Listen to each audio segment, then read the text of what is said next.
Hello again, how are you? I hope that you're having an amazing start to your week. I appreciate you taking the time to check out where I am with Pan That Palette, pan those eyeshadows. My goal this year is to really just move around my collection a little bit more. So I am picking palettes and my plan is to hit 3 pans in each palette before I go on and choose something for my collection. So we have a lot to talk about, a lot that's going on. I've actually been working on 5, 6 different palettes this month. So let's just kind of go through.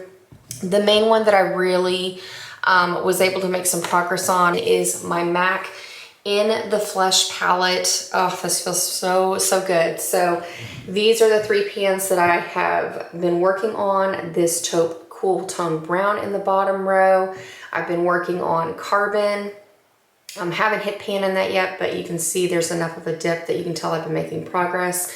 I also have been working on this lighter toned neutral brown. I actually like using this to fill in my eyebrows when I'm using a brow pencil, just because there's subtle color, it fills in the edges, and then I can go on and make some progress through my eyebrow pencils. And so I really took that opportunity to go on and hit pan in this shade, and then also the easy, kind of a cooler toned matte white, more white than cream highlighting shade over here. So there we go. The next palette that I have really been working diligently on is my MAC Warm Neutrals palette. Let me show you a picture of where I was previously, because I have been working very steadily on this. So that's where I was, and this is where I currently am. The shade that I wanted to focus on most was this really beautiful warm brown over here called Saddle, but as you can see, it is taking a very long time to even look like I have a dip in the shadows. So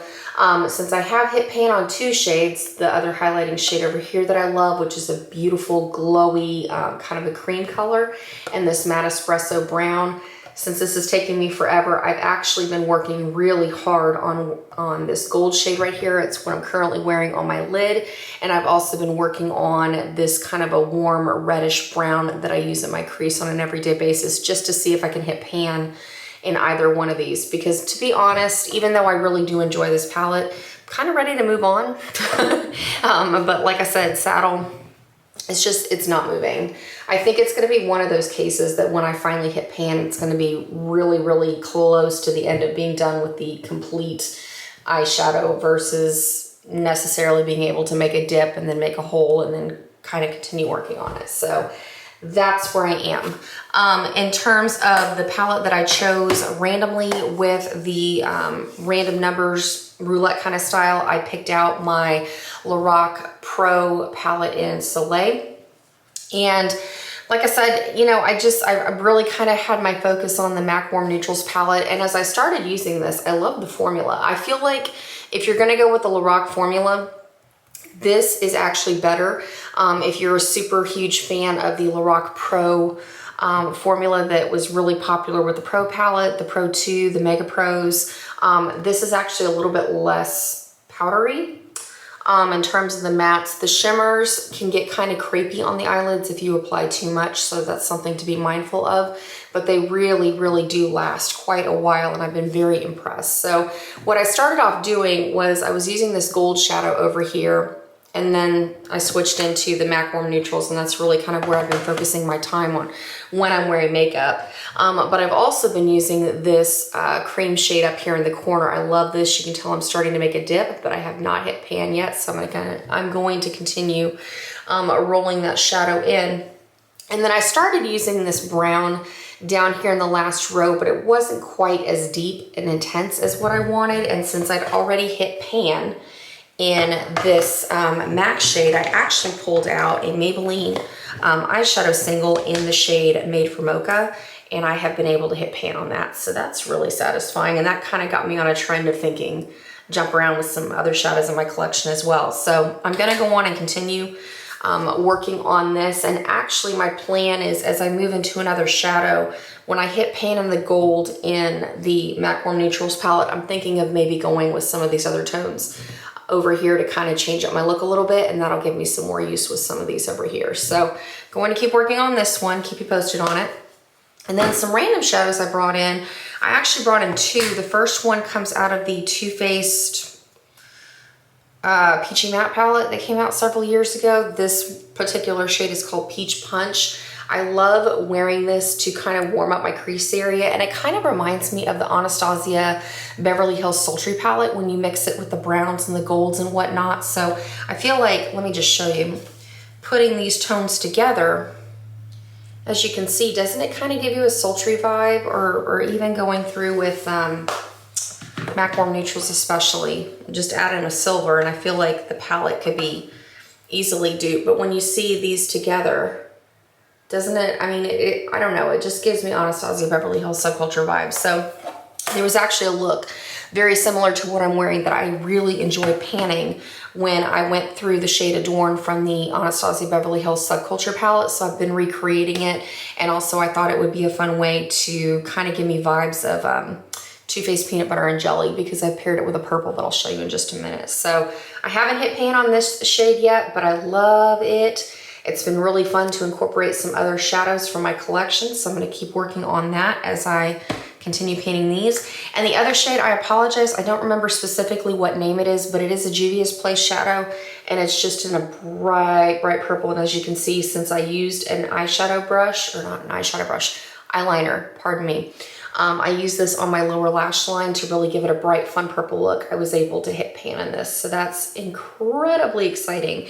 And the way that I love to wear that is I have a purple liner that I have been wanting to finish up. It's the Maybelline Lasting Drama waterproof gel pencil in the shade Polished Amethyst. I love pairing these two together just to give a really like fun pop of purple on my lower lash line, and it makes my eyes look really brown. So awesome on that.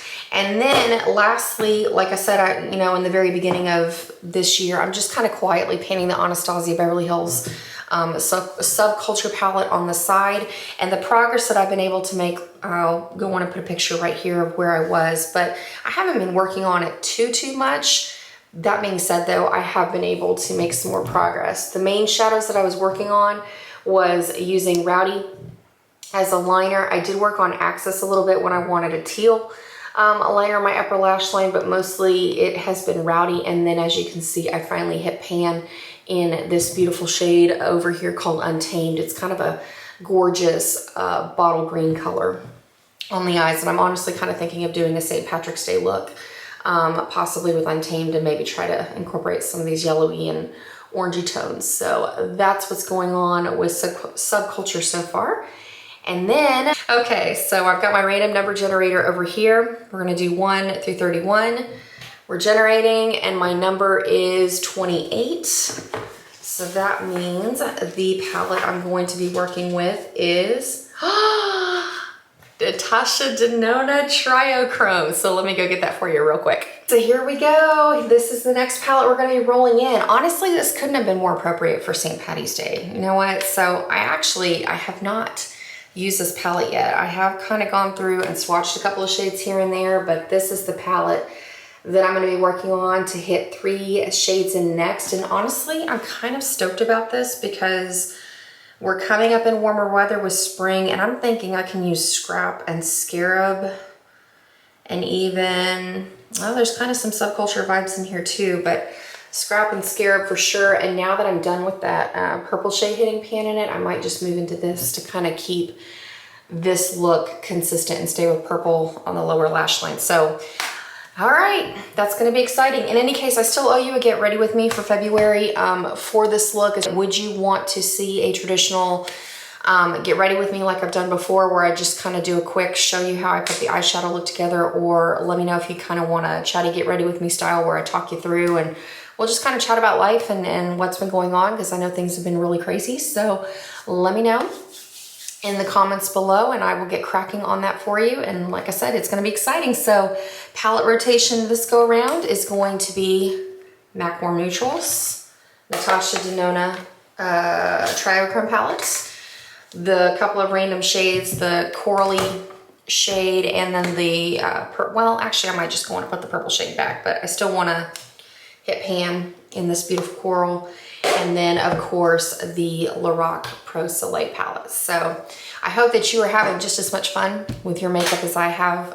It's really been eye-opening to kind of jump around a little bit more, even though I'm seeing a lot of the same shades and things like that. I'm still getting a lot of ideas, a lot of inspiration, and now that we've got a Natasha Denona palette thrown into the mix, it's going to be really interesting to see the things that I can come up with that. So until next time, take care, and I look forward to catching up with you very, very soon. So adios.